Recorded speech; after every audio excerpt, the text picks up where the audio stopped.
All right, 5 examples of Christmas time sermon applications, illustrations, and sermon meanings coming up here on the Better Sundays podcast at reachkeep.com. Welcome to the Better Sundays podcast, focused, practical, and usable advice for church leaders looking to reach new young families and impact their community.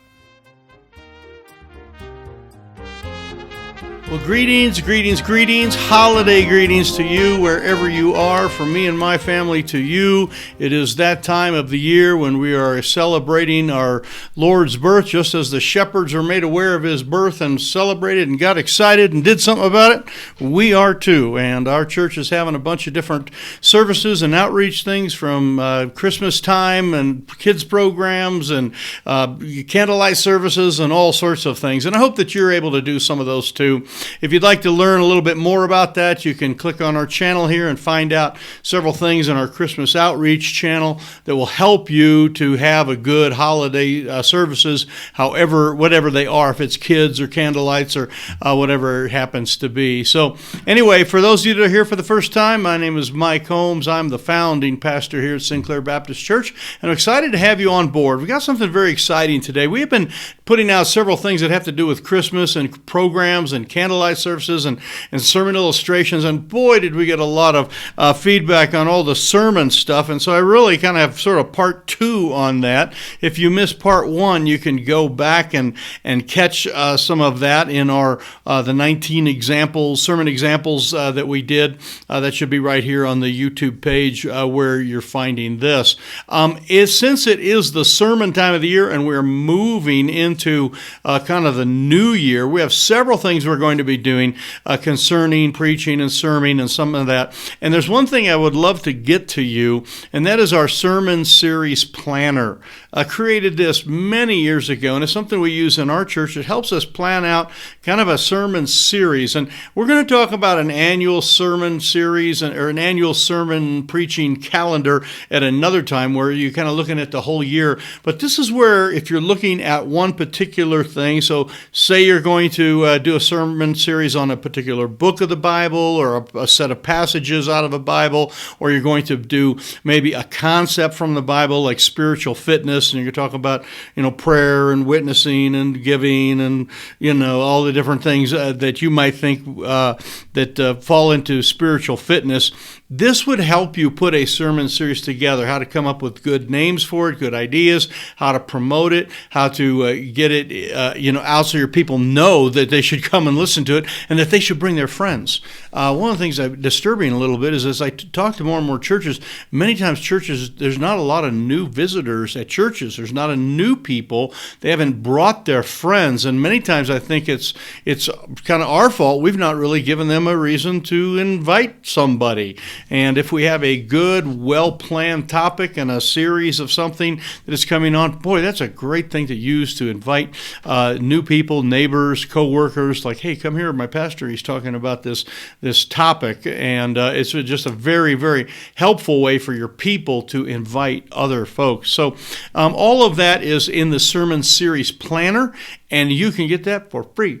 I'll put the address on the screen here, but it is just reachkeep.com/planner, just the word planner, and you put your email in there, and it will send you an instant PDF of how to do, and then it'll give you a blank one that you can fill in and use it yourself. It's just a real simple way to kind of organize your thoughts and put everything together. So I'm excited about all this emphasis on speaking.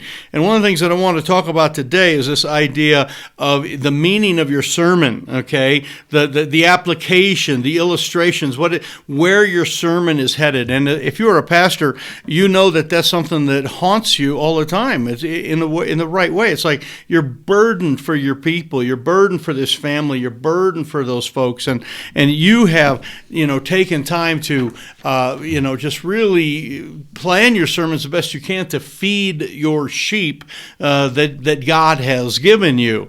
And sheep have different feed needs at different times of the year. Okay, I was raised on sheep farm, and we do a lot of sheep stuff. When they're having their babies, they have a different nutrition need than when the babies are already born and then they're nursing, and when they're getting ready to be bred and they're out in the summer pastures and things, they have different nutritional needs. And so a wise farmer or shepherd is going to pay attention to the different needs there, and you're going to want to make sure that you are paying attention to your flock and you're teaching them and training them and building them up in the way they should go, okay? Be diligent to know the state of your flocks. That's the idea, where they're at. And that's an important thing for a pastor. And so one of the things that we do as pastors is when we're preaching and teaching is we then not just give content, and there's so much good content in the Bible. I mean, 66 books full of all sorts of great stuff, 31,000 verses or so of things. We can give content all day long, but to really give the meaning, to like say, so what? Here is why we're doing this. And we use that, the things that we use for that are illustrations that kind of like draw it down to, boom, this central point, or what we would often call application. I'm kind of throwing all those together.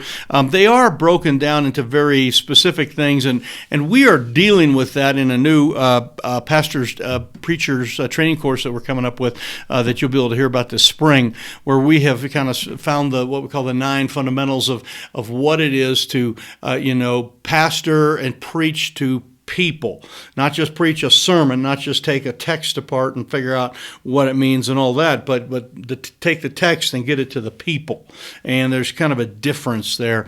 And we've got I'm really excited about it. Spent a couple weeks getting ready for away, doing some training, kind of getting ready for some of this and putting it into a workable format for all of our pastors. It's going to be cool, and I'm excited to be this spring sometime for we get that released as a training course that you'll be able to enroll in and be able to participate in. So what we have here, though, is this idea of the so what of the sermon, and I want to kind of get into that just real quickly. It's where the sermon is going. It's where you're dropping off it's kind of like if you were a bellboy dropping off luggage, and someone said he goes to room 310. You're taking it to 310, and you're dropping off the luggage there. It's what's the destination? Where are you dropping off the load of corn? Where are you going to put the things that you are preaching about? And I want to give you 5 little simple examples that you can use kind of along that line. But it is the idea that needs to really be promoted a lot, especially in this month, the month of December. December is the most emotional month you'll ever preach in. It's the most nostalgic month you'll ever preach in. It's the most people longing their hearts, and I'll be home for Christmas and hope my kids come home. And of course, I hope my kids don't come home. There's a lot of pain associated with Christmas. People, their first Christmas without some of their loved ones, and first one alone, been through divorce and heartache. There's all sorts of things that going on, and all these longings and these heart things mean that the heart is really tender during Christmas. And you and I want to make sure we take advantage of that. So when we come to the application, the meaning, the sermon meaning, what's it all about, we want to make sure that we're kind of hitting home with these Christmas messages, whether they're the Sundays before Christmas or a Sunday after Christmas or a candlelight service, however you are doing. And I want to give you kind of something that I use. I'll say that for the end here, kind of a little formula, the little 3 F's I call it, and really formula that helped me to kind of put myself into their shoes and be able to kind of take the message and kind of paint it with the right thing. And I mean, it's God's word, it's a scripture, obviously preach the Bible, okay, but the application of it will be a little bit different for the way every person handles that. I want to give you just a couple different ones that I have used in the past, and I know you guys like these examples. So this is what you're preaching for, where you're headed, what must they hear, what must they do, that type of thing. So one of them that I've used often is the theme, the illustration, the application of guidance. Okay, it's the whole thing of guidance.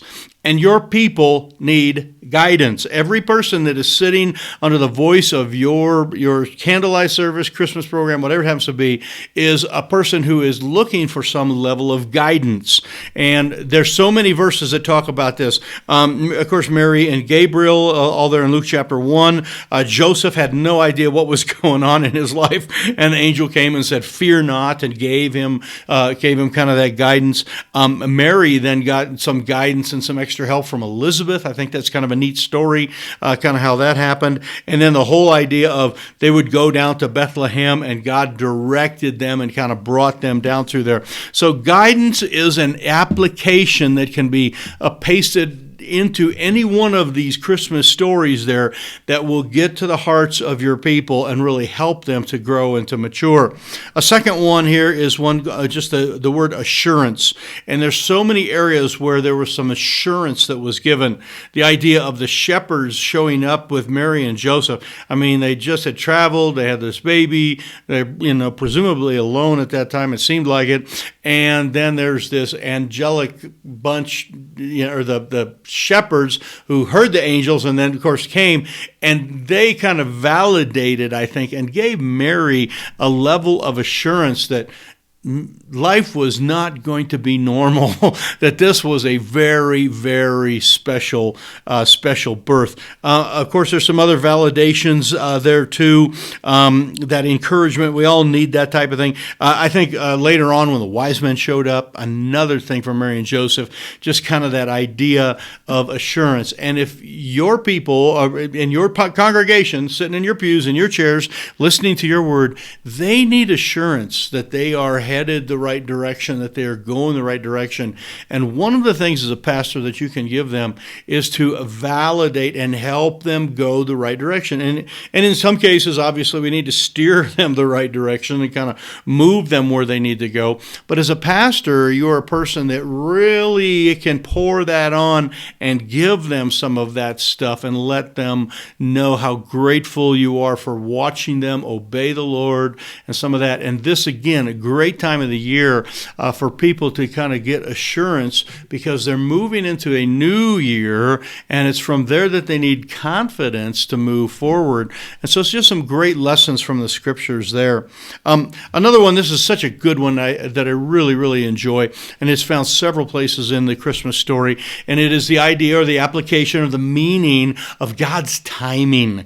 God doing this miraculous stuff ahead of time and in certain places far away, over there, and it's all coming together. And there's so many ways that you can make this application. The stories are pretty clear. Caesar Augustus, of course, made some ruling about taxes way over in Rome, 1,000 miles away from Bethlehem, however far it is, and months ahead of time, if not years, that ended up moving them along. And God's timing was perfect.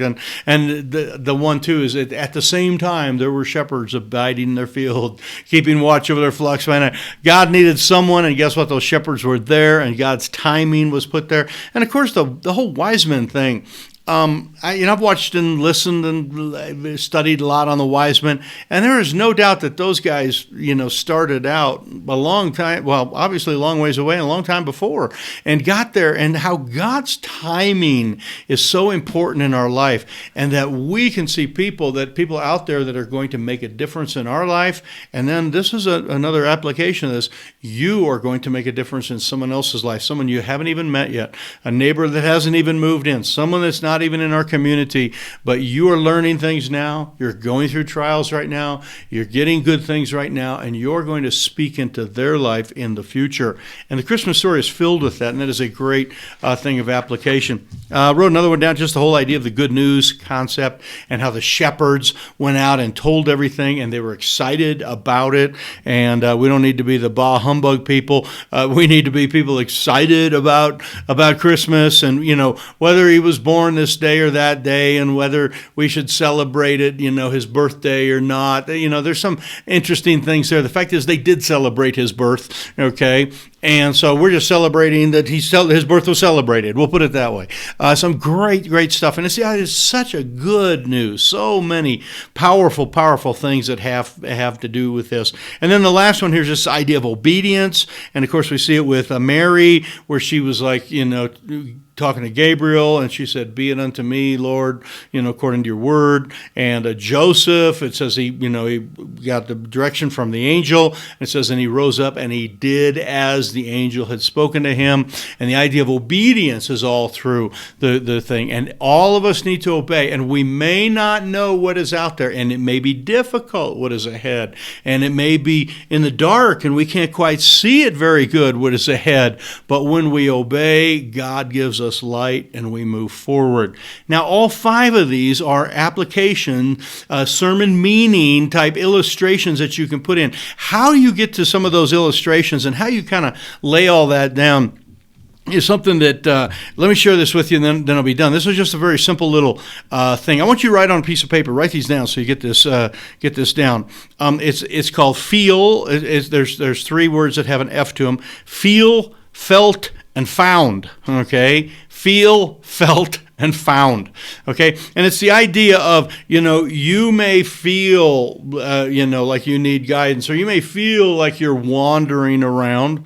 Okay. And you kind of bring it back to you as the preacher, I have felt that way too. And many of your best illustrations, my pastor friends, will not come out of some book that somebody wrote, 100 years ago about shipwrecks and compasses and the stars in the sky and chickens and candles and all sorts of things. Your very best illustrations are your life. And you can say, you have felt this way. I have felt this way too. And then the last word is found. But I have found that. And you say, you're here, okay? I was there with you, and now I have found ... And you can do this with any one of these things. If it's the guidance, you might feel that you're wandering. You might feel that, December is lonely. You might feel, heartache and this and that, and you might feel all this. I have felt some of those things too. But I have found that if I obey God, that if I trust in His guidance, if I read the Scriptures, if I go to church, if I take time to encourage other people, whatever your application is.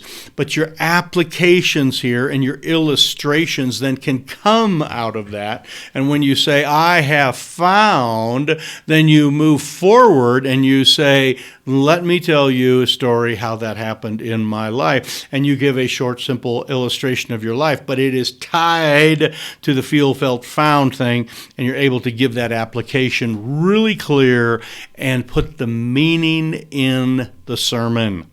A sermon without meaning would be like eating cardboard for breakfast or something. I mean, it'd probably fill you up, but it's not going to get you very far. And we need to make sure that we have the right application, the right illustrations that are born of the application, and that we are giving the true meaning of the sermons here. So I hope that some of these 5 will be a help to you, and that these will be good for you. If you would like the sermon series planner that we have, just right now you can type into your browser, go reachkeep.com/planner, put your info in there, and poof, it'll shoot right over to you, and that'll be a help for you coming up for the new year. And we do have, like I say, some sermon calendar, preaching calendar things coming up, and again, the 9 fundamentals that we're talking about of a pastor preacher. There's a difference between a preacher and a pastor. I mean, there really is. A pastor is shepherding the flocks. He's so tied into his sheep that it's such an important thing. And we still preach from the same Bible. We still exposit the same way. We still give the same verses that we have right here in the Word of God. We still, pour all that out. But it is poured out in a way from a pastor that is different than just someone preaching another sermon. Okay, and I'm going to deal with that, and I'm very excited about that. And I don't know if I even made that clear to you, but I hope you understand that it is loving on your people and helping your people and pastoring your people, and using the spoken word to do that. So that's coming up. It's out a few months before we get that ready to go in a training format that will work for you. But thank you very much for us, and I hope you have a great holiday. All the different Christmas and New Year's and fun stuff that you do with your family. I got great things planned with mine and looking forward to it. But thank you again. Hit the thumbs up. And by the way, if this has been good for you, hit the subscribe button. This will be helpful. We appreciate you so much. God bless you. We will see you next time here at the ReachKeep.com Better Sundays podcast. Take care. Bye-bye.